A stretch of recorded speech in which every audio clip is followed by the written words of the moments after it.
আমরা যেদিন বিপদে পড়ে যাব, যেদিন আমার আব্বা আমারে চিনবে না, আমি আমার আব্বারে চিনব না, নেতা তার কর্মীরে চিনবে না, কর্মী নেতারে চিনবে না, ঠিক কিনা? পীর সাহেব মুরিদরে চিনবে না, মুরিদ পীর সাহেবরে চিনবে না, স্বামী তার স্ত্রীরে চিনবে না, স্ত্রী তার স্বামীরে চিনবে না। নবী থেকে শুরু করে, অলি থেকে শুরু করে, শহীদ থেকে শুরু করে সবার মুখে একটাই জিকির, ইয়া নাফসি ইয়া নাফসি ইয়া নাফসি। আকাশের সূর্যটা যেদিন মাথার কাছে চলে আসবে, জমিনটা তামার জমিন হয়ে যাবে, সূর্যের তাপে মাথার মগজগুলো ভাতের মাড়ের মতো গলে গলে নাকের ছিদ্র কানের ছিদ্র দিয়ে টপ টপ করে বেয়ে বেয়ে নিচে পড়বে। ওই কঠিন দিনে কেউ কাউরে চিনবে না। বিষ্ণু বললেন, ওই দোয়াটা আমি দুনিয়ায় করি নাই, আমি বদরের যুদ্ধে মার খেয়েছি, উহুদের যুদ্ধে দাঁত ভেঙেছি, আমি না খেয়ে পেটে পাথর বেঁধেছি। আমি যদি ওই দিন দোয়া করতাম, আল্লাহ দোয়া কবুল করে নিত, জান্নাতি খাবার দিয়ে দিত, আমার মায়ের খাওয়া লাগতো না, তায়েফে আমার রক্ত ঝরতো না, দোয়া করলেই কবুল। কিন্তু ওই দোয়াটা আমি দুনিয়ায় করি নাই, ওই দোয়াটা আমার জন্য, আপনার জন্য, আমাদের জন্য বিশ্বনবী জমা রেখে দিয়েছে। এজন্য বিশ্বনবীর চিন্তা আর আমাদের চিন্তা এক চিন্তা না, বিশ্বনবীর পুরা উম্মতের চিন্তা। কিয়ামত পর্যন্ত যত মানুষ আসবে সবাই আমার উম্মত, না জানি তাদের নসিবে কি হয়ে যায়। এই চিন্তার বোঝা বিশ্বনবীকে কাবু করে ফেলেছিল। আল্লাহ বললেন, নবী নো টেনশন, কোনো টেনশন নাই, আপনার এই চিন্তার বোঝাকে আপনার পিঠ থেকে আমি আল্লাহ নিজ দায়িত্বে সরিয়ে নিলাম। এজন্য আল্লাহ বললেন, আলাম নাশরাহ লাকা সাদরাকা ওয়া ওয়াদা'না আনকা বিজরাক আল্লাযী আনকাদা যাহরাক। যেই চিন্তার বোঝা আপনাকে কষ্ট দেয়, যেই চিন্তার বোঝা আপনারে পেরেশান করে তোলে, আপনার পিঠ থেকে ওই চিন্তার বোঝা নবী আমি সরিয়ে নিলাম। কি দিয়ে সরিয়ে নিল? কোরআনের আলো দিয়ে। আওয়াজ করে বলতে হবে, কি দিয়ে? বিশ্বনবী মক্কায় দেখতেন মূর্তির পূজা হয়, আল্লাহর ঘরের ভিতরে 360টা মূর্তির পূজা।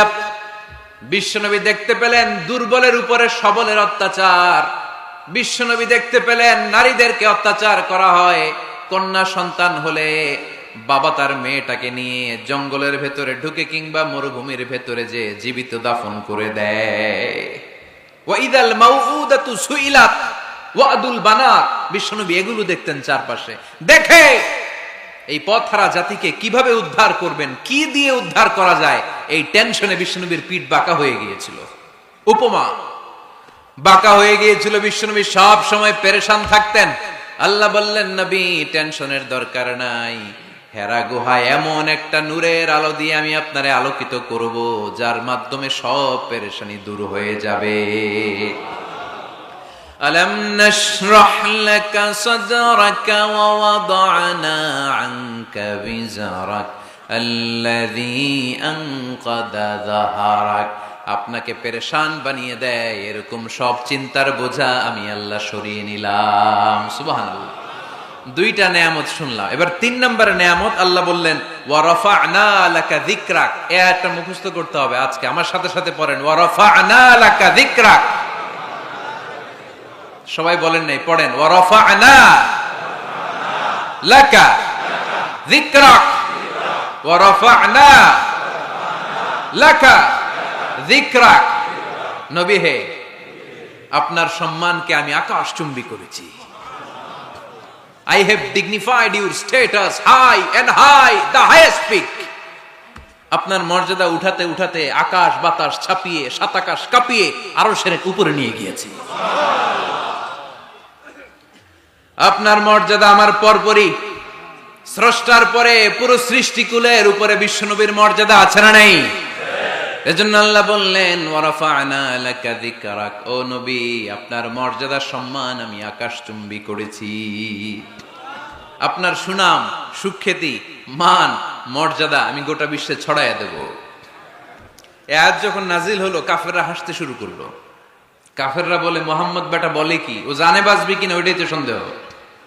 আমরা যেই ষড়যন্ত্র পাকাচ্ছি, ও জানে বাঁচবি কিনা সে এটাই সন্দেহ, তার নাম গোটা বিশ্বে ছড়াবে কি করে আমরা দেখে নেব। আল্লাহ বলেন, তোরা আমার নবীর সুনাম সুখ্যাতি ছড়ানোর ব্যাপারে বাধা তৈরি করবি, তোরা আমার নবীর ব্যাপারে অপপ্রচার চালাবি, তোদের অপপ্রচারকেই আমি আমার নবীর প্রচার মাধ্যম বানিয়ে দেব। তোরা করবি অপপ্রচার,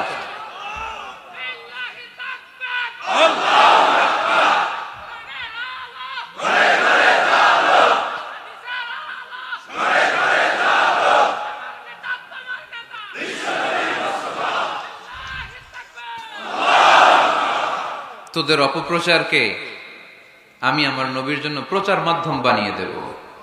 এরকম অনেক সময় হয় না যে কেউ কেউ অপপ্রচার করে কারো বিরুদ্ধে, এটা তার জন্য প্রচার হয়ে যায়। কেউ অপপ্রচার চালায়, আল্লাহর মেহেরবানিতে ওইটা তার পাবলিসিটি হয়ে যায়। তার আলাদা করে প্রচার বিভাগের টিম তৈরি করা লাগে না, তার বিরোধীরাই তার প্রচার বিভাগের কাজে নেমে পড়ে। বিশ্বনবী বললেন আল্লাহ বললেন তোরা আমার নবীর সুনাম সুখ্যাতিকে থামাবি, তোদের মাধ্যমে আমি বিশ্বনবীর সুনাম সুখ্যাতি গোটা বিশ্বে বুলন্দ করে দেব। আবু জাহেল ঘোষণা দিল, খবরদার, হজের মৌসুম, হাজী সাহেবরা গোটা বিশ্ব থেকে আসবে, আমার দলের কর্মীরা তোরা যেটা করবি সেটা হচ্ছে হাজীদের কাছে যে বলবি মক্কায় নতুন এক পাগল আসছে, নতুন এক জাদুকর আসছে, নাম মুহাম্মদ। নাউজুবিল্লাহ পড়বেন না? খবরদার হাজী সাহেবেরা এই পাগলের কাছে যেও না। সব হাজীরা গোটা বিশ্ব থেকে এসে মক্কার মিনা প্রান্তরে তাঁবুর ভিতরে ঢুকেছে, আর আবু জাহেলের টিম মেম্বাররা সব তাঁবুর ভিতরে উকি মাইরা কয়, খবরদার, নতুন পাগল আইছে। সবাই কয় নাম কি? কয় মুহাম্মদ। নতুন পাগল এসেছে, নাম মুহাম্মদ।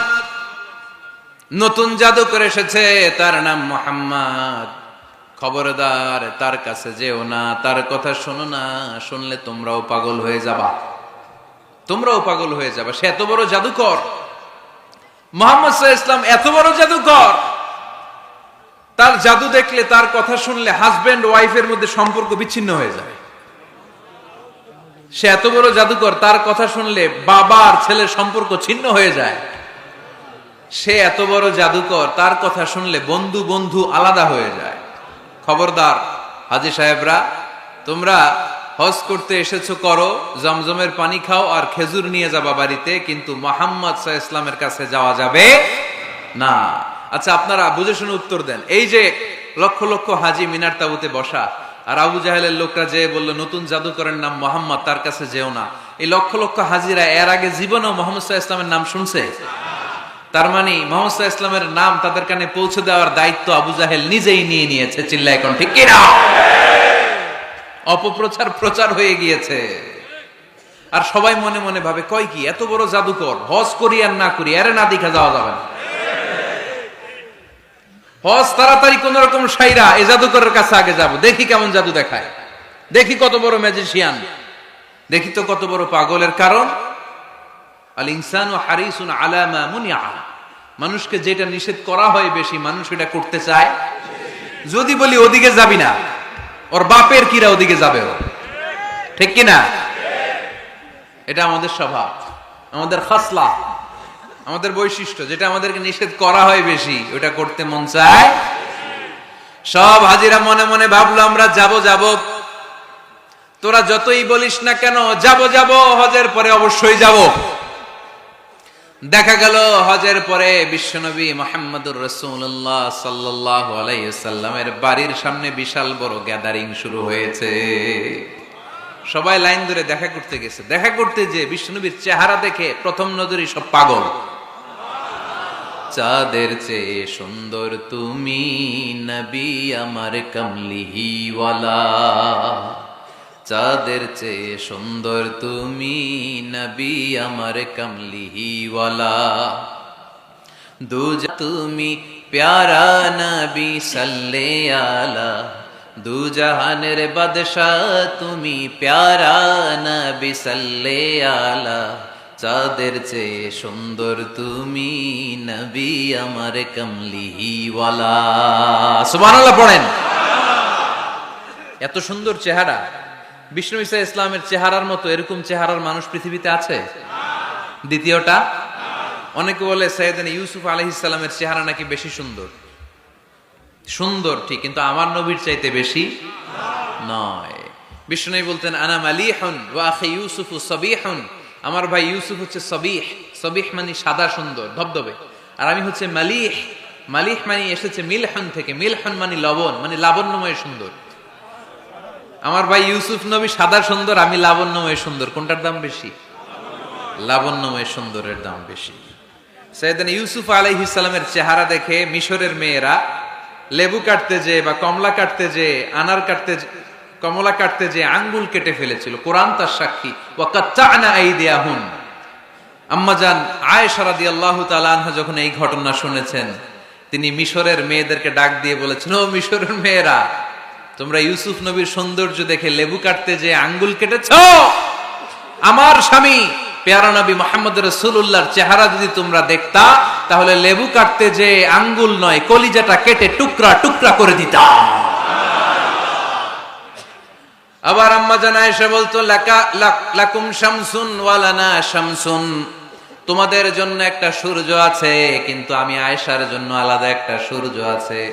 তোমাদের সূর্যটা প্রতিদিন সকালবেলা পূর্ব আকাশে উদিত হয়ে গোটা দুনিয়াটারে আলোকিত করে দেয়, আর আমার সূর্যটার নাম হলো মুহাম্মদ সাল্লাল্লাহু আলাইহি ওয়াসাল্লাম। মসজিদে নববীতে এশার নামাজের পরে আমার সূর্যটা আমার ঘরে উদিত হয়। তোমাদের সূর্য সকালবেলা পূর্ব আকাশে উঠে গোটা দুনিয়াটারে আলোকিত করে, আমার সূর্য মুহাম্মদ এশার নামাজের পরে আমার ঘরের ভেতরে যখন উকি দেয়, আমার পুরো ঘরটারে আলোকিত করে দেয় কে? এত সুন্দর চেহারা ছিল, ওনার চেহারার নূর দিয়ে হারানো সুই খুঁজে পেয়েছে বিশ্বনবীর স্ত্রীরা। চিল্লায় কোন আল্লাহু আকবার। বিশ্বনবীর চেহারা সৌন্দর্যের সাথে কারো সৌন্দর্যের কোনো মিল হবে? No comparison with our beloved prophet Muhammad sallallahu alayhi wasallam. Whether it's the fitness, whether it's the appearance, whether it's the status, no comparison with our prophet. এটা ফিটনেসের দিক থেকে হোক, এটা চেহারার সৌন্দর্যের দিক থেকে হোক, এটা কণ্ঠস্বরের ঝংকারের দিক থেকে হোক, সম্মান আর মর্যাদার দিক থেকে হোক, আমার নবীর সম্মানের ধারে কাছেও সম্মান পৃথিবীর কারো হতে পারে না। চিল্লায় বলেন ঠিক কি না? এজন্য আল্লাহ বললেন, ওয়া রাফা'না লাকা যিকরাক, নবী আপনার সম্মান বাড়াতে বাড়াতে আমি আকাশচুম্বী করেছি। লোকজন সব যে বিশ্বনবীর দরবারে লাইন ধরেছে, হাজিরা সব বিশ্বনবীর কাছে, যে চেহারা দেখেই কুপকাত, বাকি জিনিস তো পরে। অনেকে আছে না, চেহারা দেখলেই মানুষ পাগল হয়ে যায়, আছে না নাই? চেহারা দেখেই পাগল, চেহারা দেখেই পাগল।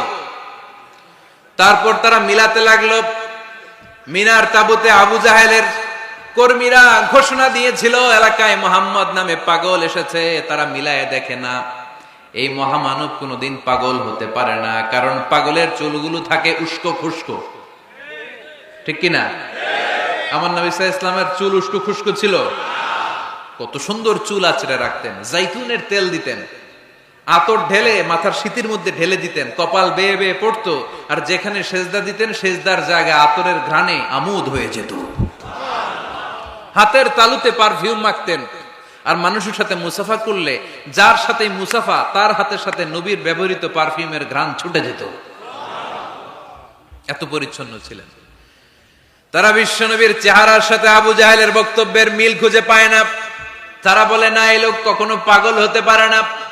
পাগলের চুল থাকে উস্কো খুস্কো, জামা থাকে ছিঁড়া ফাড়া, গায়ের মধ্যে থাকে ময়লা, পাগল কখনো দাঁত মাজে না। কিন্তু বিশ্বনবীর মুচকি হাসির ফাঁক দিয়ে দাঁতের দিকে তাকালে মানুষগুলো সব পাগল হয়ে যায়।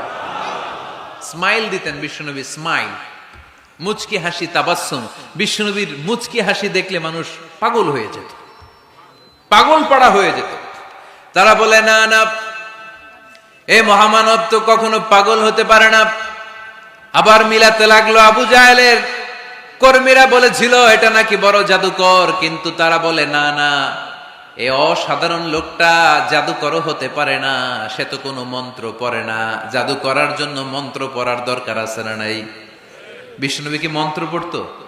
বিষ্ণুনবী কি পড়ে শোনাতো? চিল্লায় বলেন, কি পড়ে শোনাতো? কোরআন শোনাতো।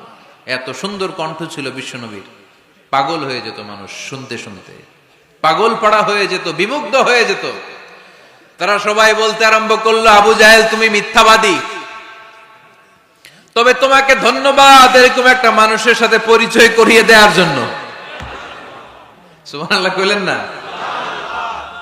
আমরা মেনে নিতে পারলাম না সে পাগল নয়, জাদুকর নয়, সে হলো এই জামানার পয়গাম্বার। আমরা পড়ে নিলাম লা ইলাহা ইল্লাল্লাহু মুহাম্মাদুর রাসূলুল্লাহ। রাসূলুল্লাহ সাল্লাল্লাহু আলাইহি ওয়াসাল্লাম। ওয়া রাফা'না লাকা যিকরাক, নবী হে এইভাবে আমি আপনার সম্মানকে বাড়িয়েছি। হাইসুমা যুকিরতু যুকিরতা মাই, নবী যেখানে আমার নাম নেওয়া হবে আমার পর পর আপনার নামও নেওয়া হবে। পড়েন সুবহানাল্লাহ। যেখানে আমার আল্লাহর নাম তারপরে আমার নবীর নাম আছে না নাই? কালিমার ভেতরে লা ইলাহা ইল্লাল্লাহ আমার আল্লাহর নাম শোভা পায়, তারপরে মুহাম্মাদুর রাসূলুল্লাহ দ্বিতীয় বাক্যে আমার নবীর সুন্দর নামটা আছে না নাই? কালেমার মধ্যে প্রথমে আল্লাহর নাম, তারপরে নবীর নাম। হাইসুমা যুকিরতু যুকিরতা মাই, নবী কিভাবে আপনার মর্যাদা আমি বাড়াবো জানেন? যেখানেই আমি ওইখানেই আপনি, যেখানে আমার নাম নেওয়া হবে তারপরেই সৃষ্টিকুলের মধ্য থেকে শুধু আপনার নাম নেওয়া হবে। সুবহানাল্লাহ পড়েন। আপনার উম্মতেরা গোটা বিশ্বে সালাত আদায়ের জন্য আজান দিবে, আজানের প্রথম 4 বাক্যে আমি আল্লাহর বড়ত্ব আল্লাহু আকবার, তারপরের 2 বাক্যে আমি ছাড়া কোনো ইলাহা নাই এটার সাক্ষ্য দেয়া হবে, তারপরের 2 বাক্যে সবাই সাক্ষ্য দিতে বাধ্য আপনি ছাড়া দুনিয়ায় আর কোনো শেষ রাসূল নাই। তার মানে আজানের মধ্যেও আমার আল্লাহর নামের পরে আমার নবীর নাম আছে না নাই? এরপর আমরা একামত দিয়ে জামাত শুরু করি। এই জামাতের আগে যে একামতটা দেই, এই একামতেও আল্লাহর নামের পরে আমার নবীর নামটা আছে না নাই? আল্লাহু আকবার, আল্লাহু আকবার,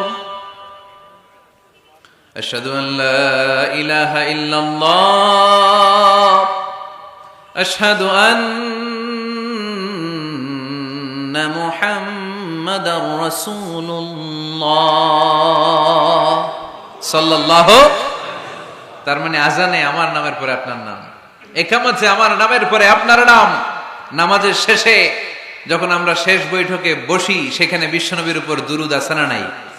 তার মানে সব জায়গায় বিশ্বনবীর নাম নেয়াকে আবশ্যক করে দিয়েছে কে? নবী হে। এই গোটা বিশ্বের ভেতরে সূর্য উঠবে, সূর্য ডুববে, শীত যে গ্রীষ্ম আসবে, দিন যে রাত আসবে, এক মুহূর্তের জন্য আপনার নামের আলোচনা থামবে না। চিল্লায় বলো ঠিক কি না? রাফা'না লাকা যিকরাক, I have dignified your status very high, very high, অনেক উপরে নিয়েছি। আকাশ বাতাস ছাপিয়ে, 7 আকাশ কাঁপিয়ে আরশ পর্যন্ত আমি আপনার মর্যাদাকে বুলন্দ করেছি। এই পৃথিবীতে যত আসমানি কিতাব এসেছিল সবগুলো আসমানি কিতাবে বিষ্ণুনবীর নাম উল্লেখ করেছে কে? তার মানে তাওরাতের ভেতরে বিষ্ণুনবীর নাম আছে না নাই?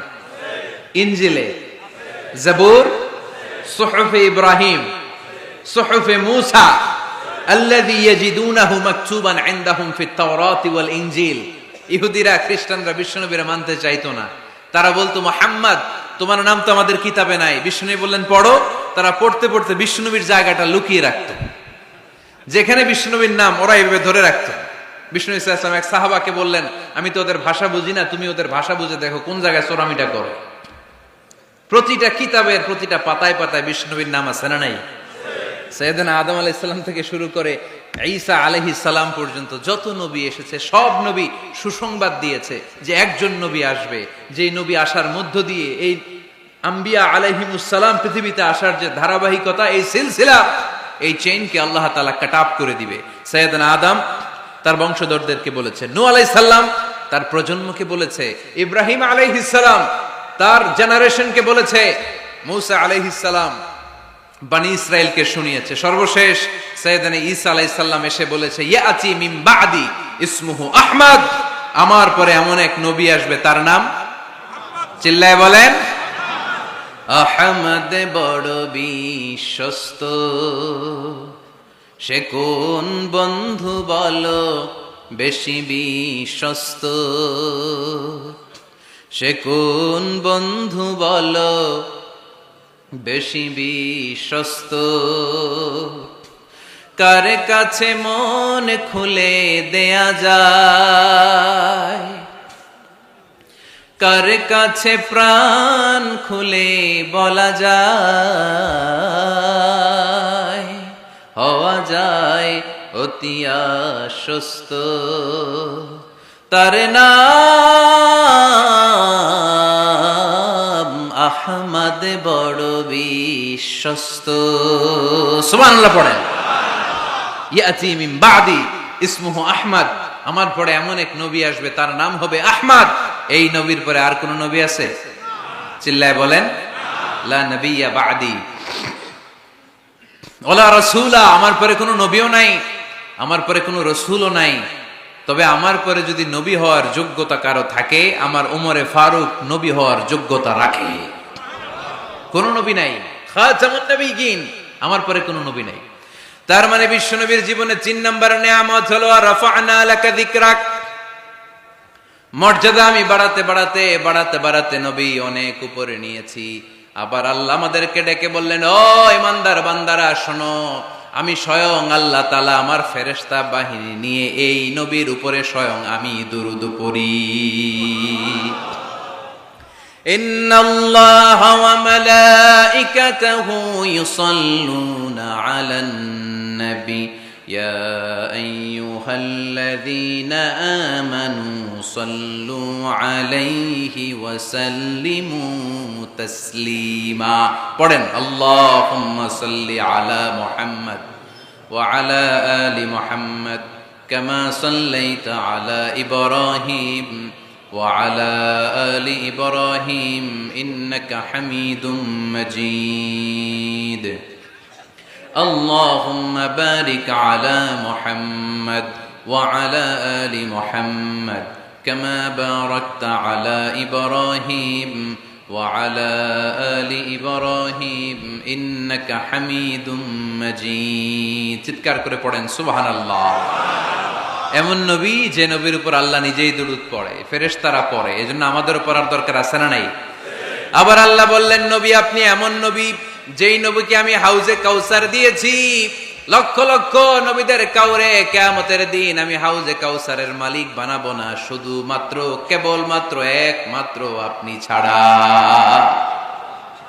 ইন্না আ'তাইনাকাল কাউসার ফাসাল্লি লিরাব্বিকা ওয়ানহার ইন্না শানিআকা হুয়াল আবতার। সুবহানাল্লাহ পড়ে।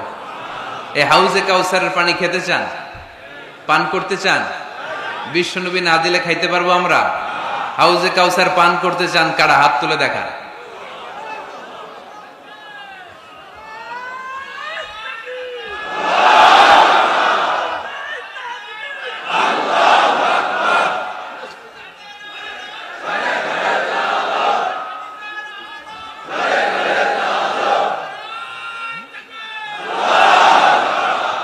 আহলা মিনাল আসাল, হাউজে কাউসারের পানি মধুর চেয়েও মিষ্টি। আবরাদু মিনাস সালজ, বরফের চাইতেও ঠান্ডা। আবিয়াদু মিনাল লাবান, দুধের চাইতেও সাদা। মান শারিবা মিনহা শারবাতান লাম ইয়াজমা আবাদা, এক ঢোক হাউজে কাউসারের পানি যে খাবে চিরকালের জন্য তার গলার তৃষ্ণা মিটে যাবে। ওই হাউজে কাউসার বিশ্বনবীকে দিয়ে বিশ্বনবীর মর্যাদা বাড়িয়েছে কে? আবার আল্লাহ বললেন, নবী পৃথিবীর অনেক নবীকে আমি নৈতিক বিজয় দান করেছি, কিন্তু সবাইকে আমি রাজনৈতিক বিজয় দান করি নাই। আপনাকে আমি এমন নবী করে দুনিয়ার বুকে পাঠিয়েছি, আপনাকে আমি নৈতিক বিজয় দান করেছি, পাশাপাশি রাজনৈতিক বিজয়ও দান করেছি। সুবহানাল্লাহ। বিশ্বনবী একাধারে যেমনি মসজিদে নববীর ইমাম ছিলেন, পাশাপাশি মদিনার রাষ্ট্রের প্রেসিডেন্ট ছিলেন, ঠিক কিনা? তার মানে ইমাম বা নেতা এমন হওয়া দরকার যে নামাজও পড়াতে পারে, আবার সমাজও শাসন করতে পারে, ঠিক কিনা? এমন নেতার দরকার আছে না নেই? এজন্য বিশ্বনবী বললেন, রব্বি আদখিলনি মুদখালা সিদকিন ওয়া আখরিজনি মুখরাজা সিদকিন ওয়াজআলনি মিন লাদুনকা সুলতানান নাসীরা। ও আল্লাহ, আপনি আমারে সত্যতার সাথে মক্কায় রাখেন, বের করলেও সত্যতার সাথে বের করেন, আর আপনি আমাকে বিজয়ী শক্তি দান করেন। বিজয়ী শক্তি, রাজনৈতিক শক্তি বিশ্বনবী আল্লাহ তাআলার কাছ থেকে দোয়া করে চেয়ে নিয়েছেন। চিল্লায় বলেন ঠিক কিনা? রাজনৈতিক শক্তির দরকার আছে না নাই? দরকার আছে? তা আস্তে করে বললেন কেন? রাজনৈতিক শক্তি থাকার দরকার আছে না নাই? দেখেন, বাংলাদেশ সৃষ্টি হয়েছে কত সালে বলেন? কত সাল? বাংলাদেশের বার্থডে কবে? 1971-এ। এই 71 সালের পর থেকে আমাদের বাংলাদেশে সুদ আছে না নাই? কিন্তু সুদের বিরুদ্ধে ওয়াজ আছে না নাই? আলেম ওলামারা আজীবন সুদের বিরুদ্ধে ওয়াজ করছে। আমরা ওয়াজ আগে করতাম, এখন করতেছি, সামনেও করব, মাগার সুদ মরবে না। এর কারণ যেটা আইন করে প্রণয়ন করা হয় ওইটা ওয়াজ করে মারা যায় না, ওইটারে আইন করে নষ্ট করতে হয়। চিল্লায় বলেন ঠিক কিনা? আমি সারা জীবন সুদের বিরুদ্ধে ওয়াজ করলে সুদ যাবে না, কিন্তু দেশনেত্রী মাননীয় প্রধানমন্ত্রী যদি কালকে ঘোষণা দেয় বাংলাদেশের কোন ব্যাংকে ব্যাংকিং ফিনান্সিয়াল ট্রানজাকশনে কোনো সুদ চলবে না, তার পরের দিন থেকে বাংলাদেশে কোনো সুদ থাকবে না। চিল্লায় বলেন ঠিক কিনা?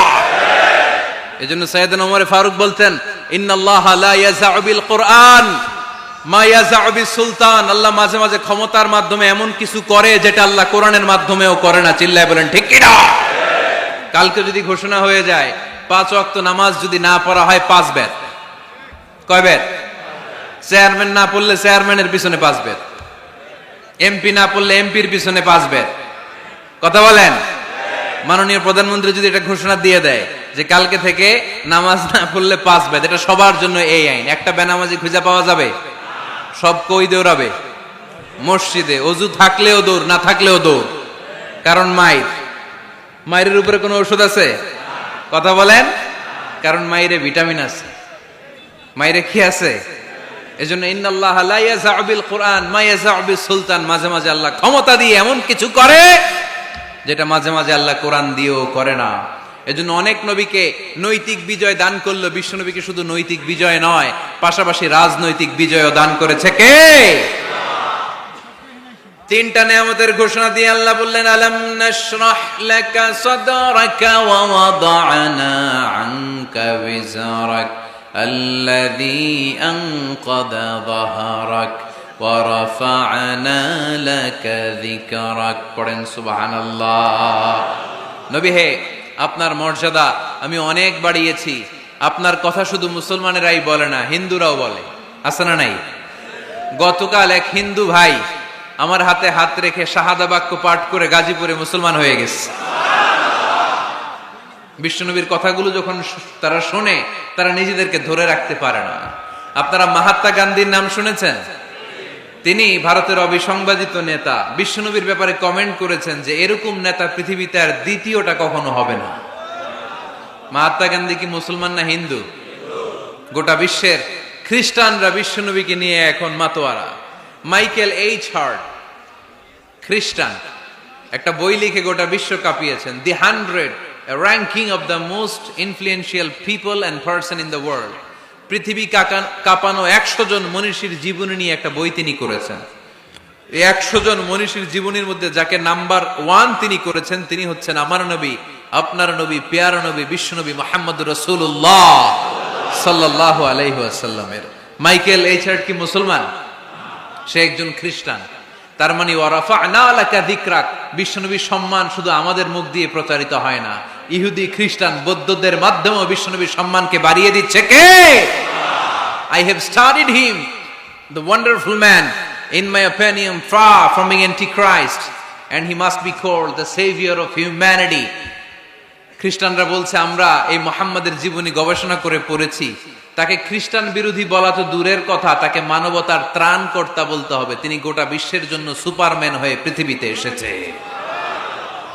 As a father, as a teacher, as a lawgiver, as a lawmaker, Muhammad is the superman of the world.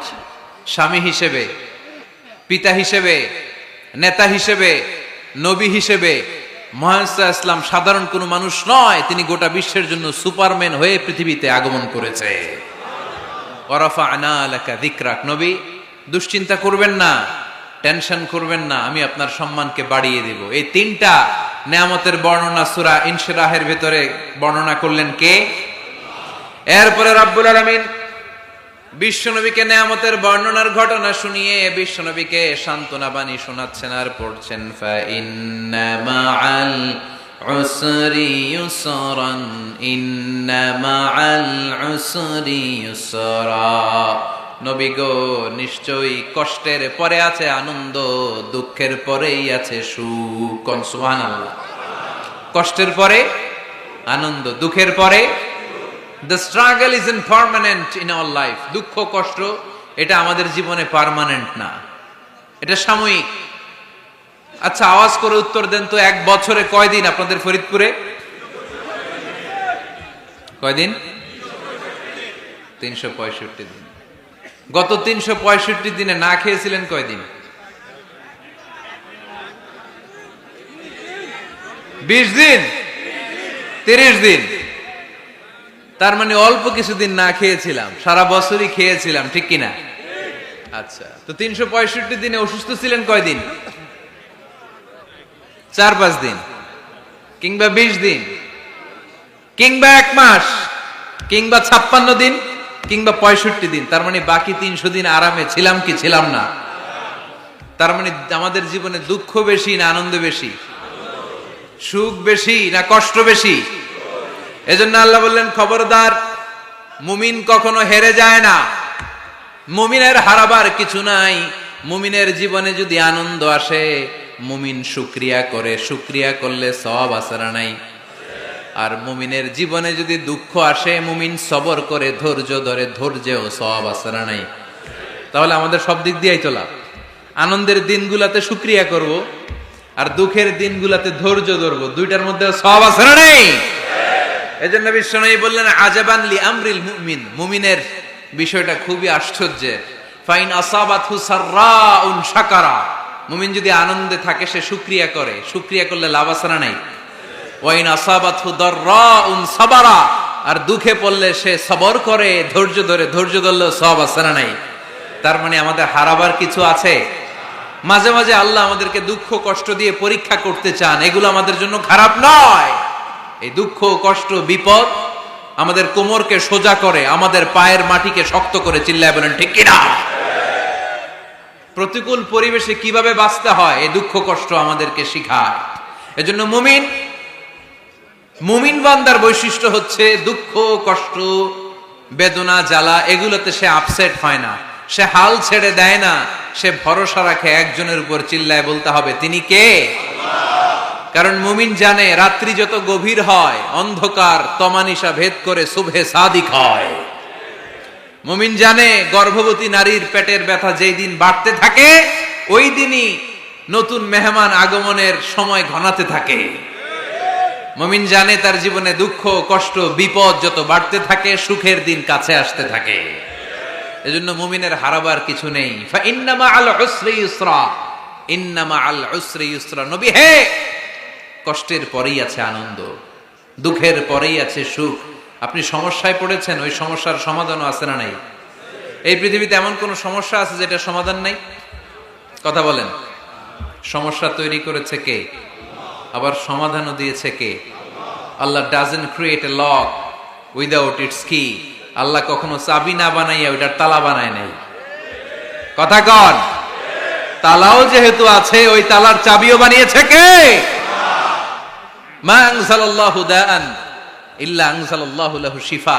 আল্লাহ দুনিয়ায় এমন কোন রোগ পাঠায় নাই যেই রোগের ঔষধ বানায় নাই, এমন কোন রোগ নাজিল করে নাই যেই রোগের কোন চিকিৎসা বানায় নাই, হয়তো সেটা আবিষ্কার হয় নাই। অনেকে ক্যান্সারের কথা বলতে পারেন যে হুজুর ক্যান্সার এমন রোগ, এই ক্যান্সার তার নাই কোনো অ্যান্সার, কিন্তু বিজ্ঞানীরা বলতেছে এটারও অ্যান্সার আবিষ্কৃত হচ্ছে।